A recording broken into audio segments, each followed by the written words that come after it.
It's your boy Eric here, and I'm back with another episode of Kimona Econ 101. Players who are confident in their skills and itching for a fight are always looking for high-risk, high-reward plays in Arena Breakout Infinite. In today's video, we'll be discussing the Lone Wolf strategy and how you can maximize gains and minimize risks while out there raiding solo.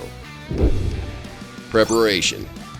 The payoff for Lone Wolves is undeniable. All the loot is yours, with no squad mates breathing down your neck every time you go to collect. The trade-off is that you're left vulnerable and disadvantaged against players who squad up and fight together. You can't get info from your team or rely on suppressing fire in a pinch. Even worse, when you're down, you're out, and so is all your gear. Every choice counts when you go solo, and caution is king. Currently, the best map to play solo is Valley. It covers a large area, making it great for hiding, flanking, and rotating. You can mostly avoid close-range combat and make up for your lack of teammates.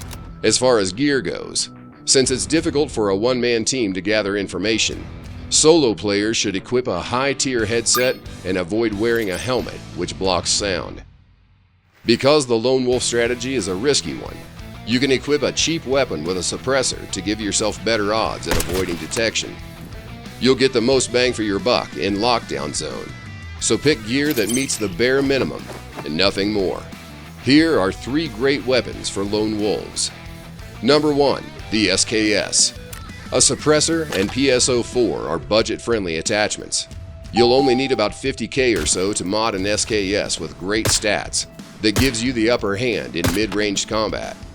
Number 2, the MP5. A partially modded MP5 loaded with dum-dums will tear legs apart, leaving any premium gear in pristine condition, just waiting for you to pick it up. This may be the ultimate low-risk, high-reward weapon. Last, the AK-74N. It uses cheap 545x39 ammo. It has decent firepower in close range or at a distance. Shotguns or a Mosin are great low-cost weapons, but they can only be used in specific scenarios, so it's easy to end up in a sticky situation.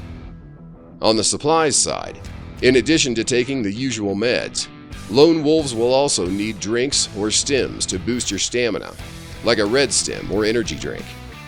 This will boost your speed, giving you a leg up on pursuing enemies and allow you to loot more locations. Strategic example. Sticking with the Valley in this scenario, you'll need to quickly figure out where your spawn point is. If you spawn close to a loot hot spot, you can use your endurance enhancing stim and beeline for the loot ASAP, being sure to prioritize safes like the one in Beach Villa or Small Factory. Now it's time to back off and slow down. Stay out of sight and on the perimeter of any main roads where you can listen and gather info on other squads. Your main goal now is to determine if a fight is a good idea or not. In Valley, all of the valuable loot spots are indoors, where it's easy to be surrounded, so it's in your best interest to not stick around too long. If you spawn far out from any good loot spots, you can try reaching the less popular areas first. Then, go to any nearby high ground or forest and wait for a chance to spring an ambush. Avoid battling multiple opponents. You'll want to create opportunities for one-on-one fights only. As a lone wolf, you can also try employing the scavenger strategy. Wait outside the best loot areas for any fights to end. Then, take the leftovers when everybody's gone. You can also third-party players who have been softened up in a fight to really strike it big. Alright, that's all for ideas on how to play as a lone wolf. If you want more tutorials on how to get rich in Kimona, don't forget to give us a follow. See you in the next video.